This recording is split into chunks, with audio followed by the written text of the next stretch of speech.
محمد صدیق پوپلزے ہیں جی، یہ بہاولپور سے. ان کا سوال بڑا تکلیف دہ سوال ہے. وہ کہتے ہیں جی پاکستان میں صورتحال بہت بری طرح بگڑ چکی ہے، لوگ اب بھی کرونا کو سنجیدگی سے نہیں لے رہے، اور بہت سے لوگ یہاں کہہ رہے ہیں کہ پاکستانیوں کا کہ کرونا نام کی کوئی بیماری نہیں ہے، سب ڈرامہ ہے. تو آپ ہی پاکستانی قوم کو سمجھائیں. محمد صدیق صاحب، میرے سمجھانے نہ سمجھانے سے کیا فرق پڑتا ہے؟ کاش میں سمجھا سکتا تو بہت پہلے 28-29 سال سے یہی جھک مار رہا ہوں، صورتحال بہتر ہوتی. لیکن یہ بنیادی طور پہ یہ سزا ان حکمرانوں کو مل رہی جو سمجھا کے وزیر اعظم سے لے کے صوبائی وزیروں تک پاگل ہو گئے ہیں. کوئی ان کی بات نہیں سن رہا، یا یوں کہہ لیں آپ چلیں کہ میجورٹی ان کی بات نہیں سن رہی. تو یہ سزا ہے. میں پرٹیکولرلی ان حکمرانوں کی بات، یہ ہمارے حکمرانوں کی، انہوں نے عوام کو جاہل رکھا. یہ ان کی خباثت تھی، یہ ان کی شرارت تھی، یہ ان کی سازش تھی. یہ جانوروں کے ریوڑ پہ حکومت کرنا چاہتے تھے، چونکہ جانتے تھے کہ اگر یہ پڑھ لکھ گئے، آسودہ ہو جائیں گے، انڈیپینڈنٹ ہو جائیں گے، ان کی سوچ تبدیل ہو جائے گی اور ہمیں ٹھڈے مار کے نکال دیں گے.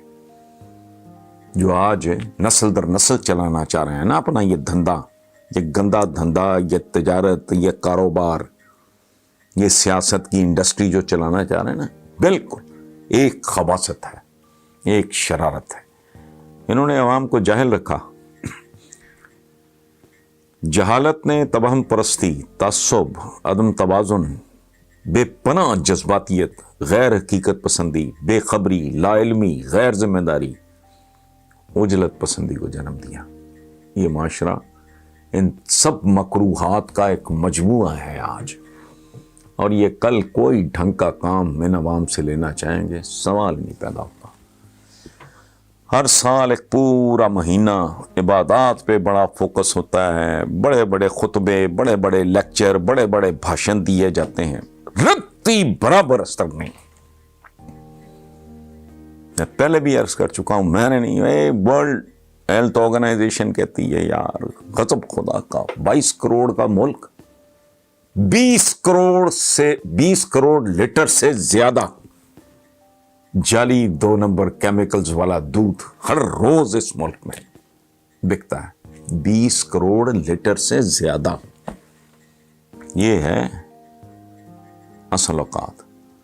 تو اس کی قیمت ہے لوگوں کو جاہل رکھنے کی قیمت. اگر آج وہ ماسک نہیں پہن رہا تو ٹھیک ہے، نہیں پہن رہے، انہیں تو اٹھنے بیٹھنے سونے جاگنے کام کرنے نہ کرنے کی تمیز ہی نہیں ہے. یہاں تو پنکچویلٹی، وہ بندہ جو 5 وقت نماز پڑھتا ہے، قضا نہیں کرتا نماز، عام زندگی میں وہ ٹائم پہ نہیں کہیں پہنچتا، اپنے آفس ٹائم پہ نہیں جائے گا بدبخت.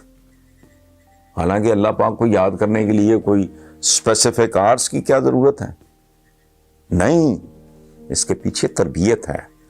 نماز ایک بہت زبردست عالی شان پیکج ہے.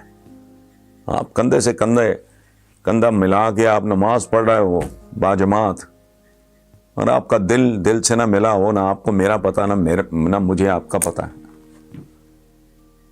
کر رہے ہو 5 بار وضو، نیت بھی گندی، آنکھ بھی گندی، رزق بھی گندا، حرام. تو اس کا مطلب ہے کہ آپ نے نماز پڑھ لی ہے، سمجھی کوئی نہیں آپ نے. تو this is what it is. on an average لگاؤ کہ اگر ایک آدمی 1 کلو دودھ کنزیوم کر رہا ہے تو وہ گند. اچھا، پنجاب فوڈ اتھارٹی کے جب چھاپے پڑتے تھے، وہاں میں اگر پڑھا ہو، وہ ہر ہفتے 10 دن بعد ہوتی تھی کہ اتنے 1000 لیٹر وہ گرایا گیا، ضائع کیا گیا. کیسے بنا وہ تھا؟ کیمیکل سے. یعنی یہ بدبختی کی انتہا ہے. میں کہتا ہوں عجیب بات ہے، بچہ پیدا ہوتا ہے، اس کے کان میں اذان دے کے اس کا برتھ سرٹیفکیٹ لے جانے کے لیے رشوت دیتے ہیں. خاندان کا کوئی بزرگ دنیا سے رخصت ہوتا ہے، نماز جنازہ بیسیکلی دعا ہوتی ہے. وہ کرنے کے بعد اس کا ڈیتھ سرٹیفکیٹ جا کے لینے کے لیے رشوت دینی پڑتی ہے. مجھے بتائیں یہاں ٹھیک کیا ہے؟ بیسن ٹھیک ملتا ہے یا مرچیں ٹھیک ملتی ہیں؟ اسلامی شہد کے نام سے جو گند بیچتے ہیں، کوئی شرم حیا نہیں. رمضان میں مہنگائی تو اور کرپٹ ہونا کیا ہوتا ہے. So we are corrupt to the core, اس میں کوئی شک نہیں. اچھا، آپ نے آگے کہا اس کرپٹ نظام کا خاتمہ کیسے ہوگا؟ جب بنیاد رکھی گئی تحریک انصاف کی تو میں نے ایک سلوگن دیا تھا، کافی سلوگنز دیے تھے، ان میں سے ایک تھا تحریک انصاف، عدالتی انصاف سے اقتصادی انصاف تک. افلاس سے ہمارے آقا نے پناہ مانگی ہے. بھوک، شرک، غربت، یہ شرک تک لے جاتی ہے. بھوک، افلاس، غربت، یہ شرک تک لے جاتی ہے. تو جب کسی معاشرے سے منصفانہ معاشی نظام نہیں نصیب ہوتا تو پھر یہی کچھ ہوتا ہے جو ہمارے ہاں ہو رہا ہے. میں نے جب کہا تھا کہ عدالتی انصاف سے اقتصادی انصاف تک، معاشرہ جو ہے، ہم سوسائٹی، ہم معاشرہ کہتے ہیں، معاشرہ نکلا ہے معاش سے. منصفانہ معاشی نظام جب تک نہیں ہوگا تب تک سب مین اور مینیملز پیدا ہوتے رہیں گے.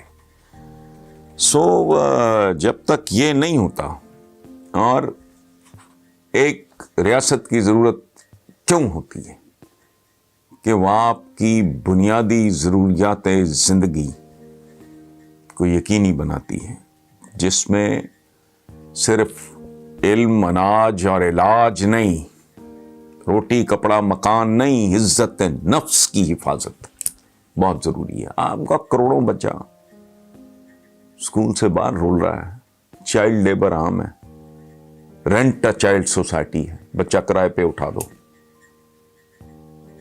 ہوش ٹھکانے آ جاتے ہیں بچوں کو اچھی تعلیم دیتے ہوئے. یہ بڑا ایکسپینسو ہابی ہے. تو جن کو 2 وقت کی روٹی کا مسئلہ بنا، پاورٹی، خط غربت کیا ہے؟ خط غربت کا مطلب یہ ہے جو کروڑوں کے حساب سے پاکستانی خط غربت پہ. خط غربت کی ڈیفینیشن یہ ہے کہ کوئی مر جائے، اللہ معاف کرے، اس کے کفن دفن کا ان کے پاس بندوبست نہیں ہوتا. تو یہ تو گن پوائنٹ پہ کرپٹ کرنے والا نظام ہے. جب تک آپ اس کو تبدیل نہیں کرتے، کسی خیر کی قطعاً کوئی توقع نہ رکھیں.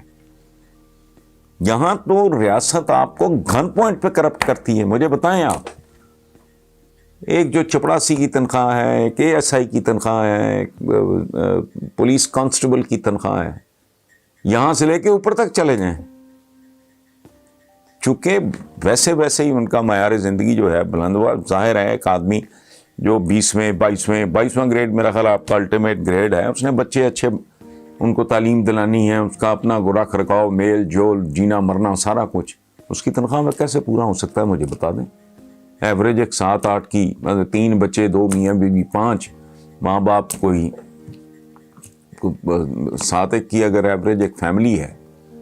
مجھے آج کل کے زمانے میں کوئی 1.5-2 لاکھ روپے میں زندہ رہ کے بتا دے تو میں اس کو استاد مان لوں گا، ساری زندگی اس کے قدموں میں گزار دوں گا. فضول بات ہے. آپ اندھے ہیں، آپ جاہل ہیں، آپ کم ظرف ہیں. اگر آپ سے مراد آپ نہیں، جو لوگ یہ سوچ ہی نہیں سکتے کہ اس انکم میں بنیادی فلسفی کیا ہے کہ 1 تولہ سونے کی قیمت کے برابر جو آمدنی ہے وہ منیمم ویج ہونا چاہیے، وہ ہے. سو یہ تب تک بھگتنا پڑے گا جب تک آپ اس میں پھر چوری، چکاری، کمینگی، رذالت، چونکہ یہ سارا کچھ انسان کو انسانیت کے درجے سے گرا دیتا ہے. میں نے 2 لفظ استعمال کیے ہیں، مینیملز اور سب مین. سب مین کیا ہوتا ہے؟ جانور سے 1 قدم اوپر، انسان ہونے سے 1 قدم نیچے. دوسرا میں نے لفظ استعمال کیا ہے مینیمل. مینیمل کیا ہوتا ہے؟ آدمی اور جانور کا ملغوبہ. سو انفارچونیٹلی یہ ریالٹی ہے. یہ تب تک ختم نہیں ہو نہیں سکتا جب تک آپ منصفانہ معاشرہ، متوازن معاشرہ، آپ ایک کھا کے مرتے جا رہے ہیں، بدہضمی نہیں ان کی مکنے میں آ رہی، کچھ بھوک سے مر رہے ہیں، اکثریت بھوک سے مر رہی ہے، اقلیت ہے وہ بدہضمی سے مر رہی ہے. آ جاتے ہیں لیڈر. میں حیران ہوتا ہوں کہ نیچے سے مجمع جو ہے اس کو چاہیے ان کو سنسار کر دیں. میری بہنوں، میرے بھائیوں، میرے بزرگوں، اوپر چڑھ کے کوئی راجکمار جعلی، بقول ہماری فردوس عاشقہ بان کے، تو کوئی جعلی راجکماری اور کوئی جعلی راجکمار کہہ رہا ہوتا ہے. کوئی شرم حیا نہیں. اور سننے والے بھی سن رہے ہوتے ہیں، بجائے اس کے کہ نیچے سے پتھر اٹھار کے ماریں. کیوں ہم تمہارے کہاں سے بزرگ ہو گئے اور بہنیں ہو گئے اور بھائی ہو گئے؟ لیکن نہیں، اتنا بڑا جھوٹ صبح دوپہر شام اراؤنڈ دا کلاک کئی اشروں سے مسلسل چل رہا ہے. جب تک چلاتے رہیں گے یہی کچھ چلے گا. Thank you very much.